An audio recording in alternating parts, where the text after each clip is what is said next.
길죠. 긴 내용 성경의 전체를 다 훑어보도록 이렇게 주신 말씀이기 때문에 좀 길어요. 사실은 전체 내용은 그 38절까지의 내용이 다 이스라엘의 역사를 한번 쭉 훑어보도록 한 내용이었기 때문인데 오늘은 거기 21절까지만 같이 묵상하려고 합니다. 느헤미야는 이스라엘의 온 백성을 회복시키기 위해서 이제 7월 초하룻날이죠. 7월 초하룻날 8장 1절에서 봤을 때 우리가 봤어요. 8장 2절. 일곱째 달 초하루에 이게 나팔절이죠. 그래서 나팔절에 수문앞 광장에 모여서 회개하는 역사를 일으켰고요. 7월 15일부터 23일까지 이거 이제 나팔절이죠. 나팔절에 그들이 또 모였어요. 그래서 나팔절에 초막절에 그들이 첫날부터 끝날까지 하나님의 율법책을 낭독했다 그랬어요. 그리고 여덟째 되는 날 다시 성회로 모인 거예요. 이게 오늘 9장인 거예요. 그래서 그달 29날 이게 바로 이제 그들이 그 큰 성회로 모인 거죠. 그러니까 9장 1절부터 그들은 어떻게 모였죠? 왜 모였죠? 그달 29날에 이스라엘 자손이 다 모여 금식하며 굵은 베옷을 입고 티끌을 무릅쓰며 무슨 행위예요? 회개하는 행위를 볼 수가 있습니다. 그래요. 그런데 이렇게 보니까 그들이 3절에 그날의 낮 4분의 1은 그 제자리에 서서 그들이 하나님 여호와의 율법책을 낭독하였고 낮 4분의 1은 죄를 자복하고 그들이 하나님 여호와께 경배하였다 이렇게 말하고 있어요. 4분의 1 넷이라고 하는 숫자죠. 그러니까 그들의 생애예요. 우리의 생애토록 해야 할 일이기도 한 것이죠. 그런데 이걸 그냥 시간으로만 보면 하루 낮 시간 12시간 밤을 12시간으로 봤을 때 한 3시간 토록 그들이 성경을 보았고 3시간 동안 그들은 회개하는 시간을 가졌고 나머지는요 뭐 했는지 기록을 안 해요. 그죠? 중요한 건 여기서 그들이 정말로 율법책을 낭독하는 것과 회개하는 일에 전념하였다라고 하는 것 우리가 생각해 볼 수가 있습니다.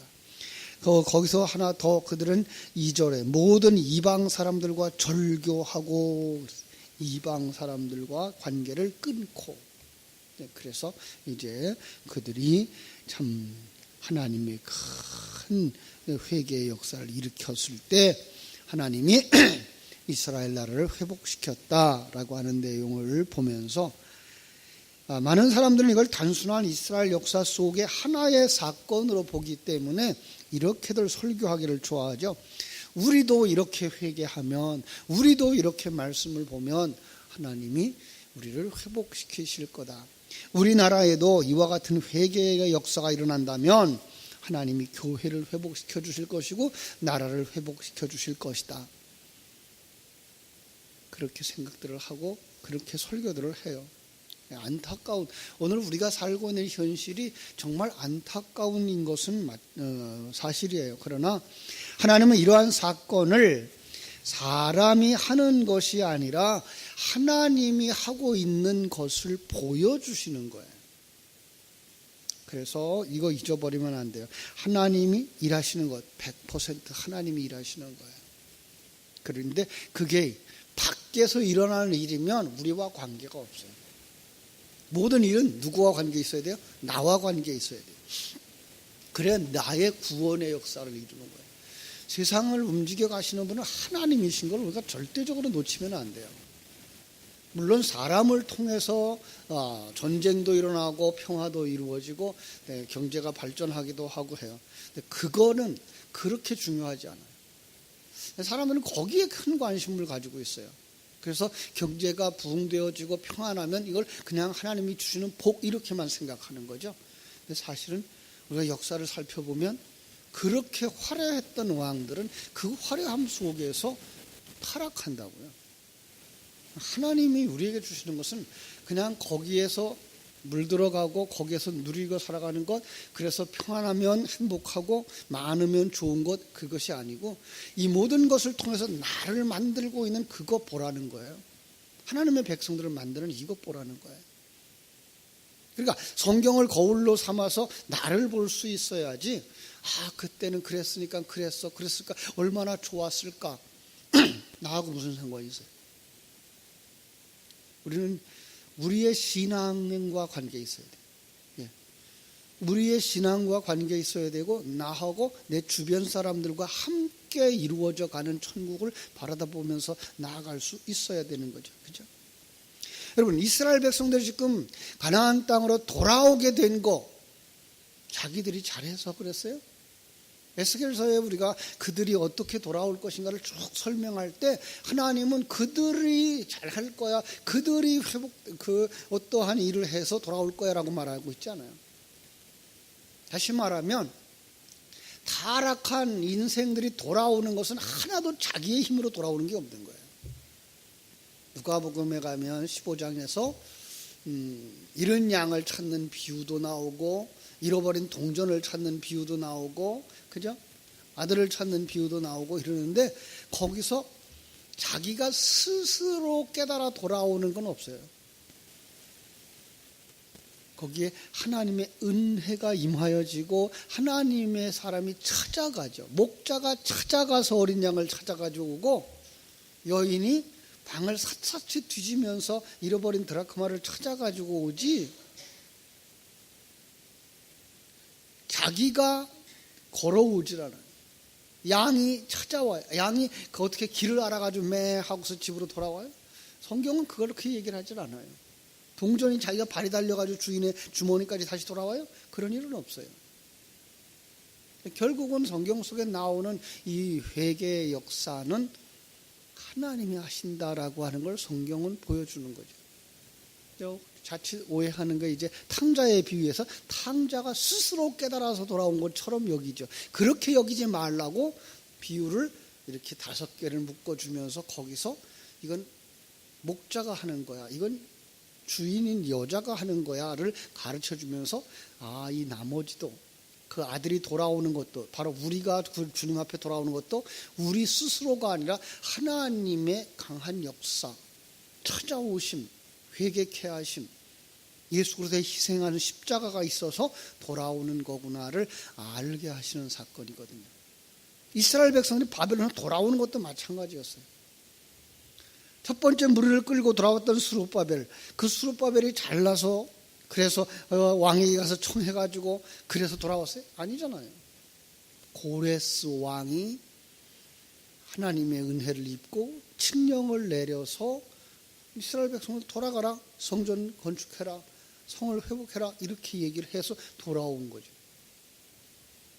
그것도 다 돌아온 거 아니고, 어제 말씀처럼 그들은 이미 70년 동안에 바벨론에 가서 잘 먹고 잘 살았단 말이에요. 오히려 이스라엘 땅보다도 이 바벨론 땅의 농사가 더 잘 된단 말이에요.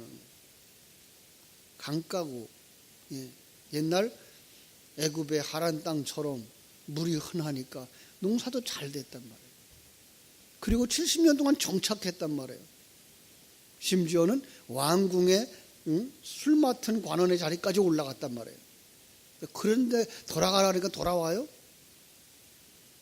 언약의 백성만 돌아오는 거예요. 그래서 그들이 돌아올 때 그걸 갖다 남은 자라고 말하는 거예요. 세상에 다 물려 들어가고 세상에 다 빠져 돌아갔는데 거기에 남아있는 자들, 그들을 따라가지 아니하고 하나님의 언약의 백성으로 하나님의 음성을 들을 때에 돌아오는 자들, 하나님이 하셨다는 거예요. 그걸 보셔야 돼요. 지금 그 일이 이렇게 성전이 증축되어지고 성벽이 다 완성되어지고 문이 닫아지고 그들이 모여서 말씀을 읽고 그들이 회개하고 하니까 많은 사람들은 오늘도 그러면 이 나라가 회복될 텐데 라고 생각을 해요. 그래서 회개 운동을 하자 그러고, 물론 필요해요. 그런데 그것이 정말로 형식적인 이 나라가 잘 되기를 원해요. 그래서 우리가 그동안 잘못했어요 라고 하는 그 정도 가지고는 그게가 회개도 아니고 역사도 일어나지 않는단 말이에요.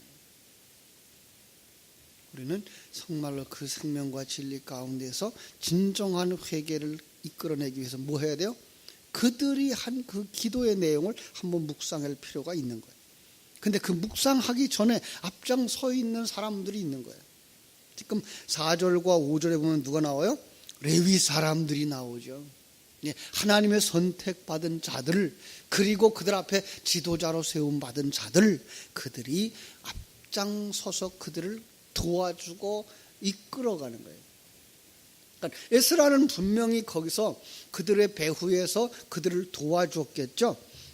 그러므로 말미암아 그들이 일어나서 그것을 이제 가르치기 시작하는 거예요. 그렇습니다. 자, 우리 한번 간단하게 6절부터 허락되는 데까지, 시간이 허락되는 데까지 보도록 하겠습니다. 오직 주는 여호와시라. 하늘과 하늘들의 하늘과 1월 성신과 땅과 땅 위에 만물과 바다와 그 가운데 모든 것을 다 지으시고 보존하오니 모든 천군이 주께 경배하나이다. 하나님이 천지와 만물을 창조하신 이 귀한 사실을 들춰내는 것을 여기서 볼 수가 있습니다.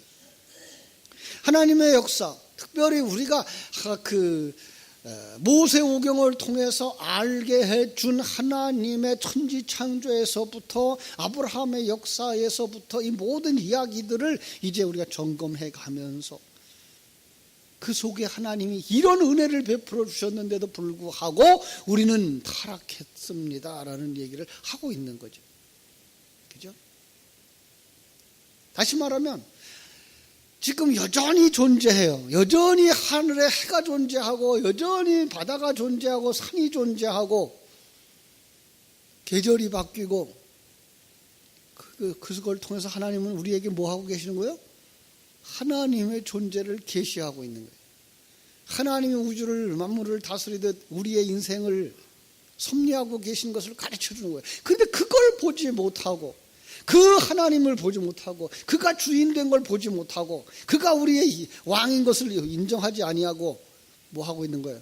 타락한 거죠. 그런데 그런 속에서도 하나님은 누구를 택했어요? 7절 이제 아브라함의 이야기로 들어갑니다. 주는 하나님이시라. 옛적에 아브라함을 택하시고 갈대아 우르에서 인도하여 내시고 아브라함이라는 이름을 주시고, 아브라함을 아브라함으로 만드셨다는 말은 무슨 말이죠? 하나님의 백성이 아닌 자를 하나님의 백성 만들었다는 거예요. 이름을 바꿨다는 것은 그를 하나님이 새 사람으로 만들었다는 거예요. 이제 이런 것들을 이해하지 못하고 그냥 세례받으면 이름만 바꿔주는 사람들이 있죠. 천주교회죠. 그죠? 아니요. 그런 개념이 아니에요. 하나님이 정말로 자기 중심의 사람을 이제 하나님의 중심의 사람으로 만들었다라고 하는 그 확증을 주는 것이 이름을 바꿔주는 거예요. 야곱을 이스라엘로 바꿔주시는 하나님. 똑같은 얘기예요. 우리가 이제는 사단의 종이었는데 이제는 하나님의 종으로 바뀌어지는 그 사건을 이름 바꿔주는 사건 속에다가 담아주신 거죠. 그죠? 자, 그러면서 뭐라 그래요? 그 가나안 땅으로 인도하시죠. 8절 그의 마음이 주 앞에서 충성됨을 보시고, 여기 충성된 것, 그와 함께 언약을 세우사 가나안 족속과 헷 족속과 아모리 족속과 브리스 족속과 여우스 족속과 기르가스 족속의 땅을 그의 씨에게 주리라 하시더니 그 말씀대로 이루셨사오매 주는 의로우심이로소이다. 거기서 끝나요? 그런데 그렇지 않아요. 하나님은 또 그들을 어디로 보내요? 애굽으로 보내요. 또 하나의 구원의 이야기를 하고 싶으시고, 더 나아가서는 그들을 이제 그 강대국 가운데에서 하나의 나라로 만드시기 위해서 한 장소를 택하여서 그리로 몰아가는 것이 뭐예요? 그게 바로 애굽이었어요. 그래서 9절부터는 이제 애굽에서의 이야기가 나오고 출애굽의 이야기가 나오는 것을 우리가 볼 수가 있습니다. 그렇습니다. 주께서 우리 조상들이 애굽에서 고난받는 것을 감찰하시며 홍해에서 그들의 부르짖음을 들으시고 이적과 기사를 베푸사 바로와 그의 모든 신하와 그의 나라 온 백성을 치셨사오니 이는 그들이 우리의 조상들에게 교만하게 행함이라. 주께서 우리와 같이 명예를 얻으셨사오니이다. 또 주께서 우리 조상들 앞에서 바다를 갈라지게 하사 그들이 바다 가운데서 육지같이 통과하게 하시며 쫓아오는 자들을 돌을 큰 물에 던짐같이 깊은 물에 던지시고 낮에는 구름 기둥으로 인도하시고 밤에는 불 기둥으로 그들에게 행할 길을 그들에게 비추셨나이다. 이스라엘 백성들의 출애굽의 역사를 하나님의 은혜의 손길로 지금 쭉 설명하고 있는 거죠. 우리는 여기서 이걸 하나의 사건만 보고 알고 나도 이런 사건에 있는데 여기서 하나님이 건져주시겠지라고 하는 세상적 관점으로 보시면 아니에요. 우리는 뭘로 봐야 돼요? 이게 우리의 구원의 이야기를 하고 있는 것이구나. 우리가 살고 있는 땅이 어디예요? 애굽인 거예요. 여러분, 이 동네가 애굽인 거예요. 이 한국이라는 땅이 애굽인 거예요. 이 세계라는 땅이 애굽인 거예요. 하나님은 거기서 우리를 건지시려고 우리 곁에 뭘 내려요? 10가지 재앙을 내리시잖아요. 많은 사람들이 생각하기를 그 10가지 재앙은 뭐라고 생각해요? 애굽에게 내리는 애굽에 저주하는 것이라고만 생각하고 있는데 천만의 말씀입니다. 우리를 하나님의 나라로 가게 하시기 위해서 우리의 마음속에 있는 세상 사랑하는 것들을 끊어내는 거예요. 아주 쉬운 얘기로 뭐예요? 정을 떼시는 작업들이란 말이에요. 그래야 우리가 뭐하니까? 하나님의 나라를 향하여 떠날 수 있으니까. 그래서 이 세상 것에 대하여서 실망을 하게 만드시는 하나님. 그게 하나님의 일하심이란 말이에요. 우리는 우리 곁에 일어나는 모든 사건들이 이 땅에서 정붙이고 이 땅에서 오래 살라고 만드시는 하나님의 일이 아니라 이 땅에 있고 정을 떼고 어디로 가려고? 하나님의 나라로 가라고 만드시는 하나님의 일하시는 것을 볼 수 있어요. 그러니까 오늘 하루 동안도 여러분 속에 아이고 가만히 있어도 좋고 편안한 하루가 됐으면 좋겠다 그러면 그건 여러분 분명히 실망한다고. 어떻게 보셔야 돼요? 그럼 오늘도 하나님의 나라에 대하여 더 많이 생각하도록 이런 일들이 일어나는구나 이렇게 보셔야 돼요. 그래서 더 많은 시간을 하나님 앞에 나와서 하나님을 생각하고 기도해야 돼요. 그래서 그러지 못했던 것에 대해서 뭐 해야 돼요? 회개하고. 그러기 위해서 어떻게 돼요? 말씀을 읽고. 그래서 오늘 읽은 이 말씀을 오늘 하루 종일토록 묵상하면서 이 모든 역사, 이 모든 환경들은 나를 하나님의 백성으로 만들기에 가장 적합한 환경이며 여기서 세상줄을 끊어버리고 하나님의 나라를 향하여 달려가게 하시는 하나님의 일하심이구나를 묵상하면 여러분은 어제 주신 말씀처럼 정말로 찬송하고 감사하고 감격하면서 하나님께 영광 돌리는 하루를 살게 될 줄로 믿습니다. 오늘도 실망하지 마시고 하나님의 은혜를 더 많이 묵상하는 하루 되시기를 주님의 이름으로 축원합니다. 기도하겠습니다. 하나님 우리 아버지 크신 은혜와 사랑을 감사하고 감사합니다. 이스라엘 백성들은 이렇게 하나님의 은혜 속에서 세워주신 지도자를 따라 그리고 돕는 레위 사람들을 통해서 그들이 다시 한번 모여서 그들이 하나님 앞에 율법을 낭독하고 묵상하며 그 속에 주신 하나님의 은혜를 또 되새김질하고 회개하는 자리에 올라왔습니다. 그 회개의 모든 내용들은 그들 역사 속에 베풀어 주신 하나님의 역사를 되짚어 보는 것이었습니다마는 아버지 하나님의 이것은 바로 지금 우리의 현실 속에서 일하시는 하나님을 들춰보도록 계시하시는 거울인 줄을 알아 오늘 이 새벽에도 저희들의 인생 속에서 하나님의 역사하신 그 역사를 돌이켜보며 이 모든 것들이 나를 하나님의 백성 만들기 위하여 일어났던 일이었다라는 사실을 깨달아 알면서 그러하지 못하고 아직도 이 세상에 정을 두려고 하고 세상만 사랑하려고 하고 있는 우리의 옛사람을 내려놓는 시간, 회개하는 시간 하게 해줄 수 있게 하여 주시옵소서. 그래서 그 회개의 가장 좋은 방법, 진리와 생명의 말씀을 되새김질하는 것이라는 사실을 깨달아 알아서 이 새벽에 주신 귀한 말씀을 오늘도 하루 종일 묵상하면서 주님과 함께 한 걸음 한 걸음 천국을 향하여 달려가는 저희들 되게 하여 주시옵소서. 오늘 하루의 삶도 온전히 주님께 맡깁니다. 이 일마다 때마다 한번 시간 분분 초초마다 하나님의 은혜가 생각나게 하여 주시옵소서. 예수님의 이름으로 기도하옵나이다. 아멘. 하늘에 계신 우리 아버지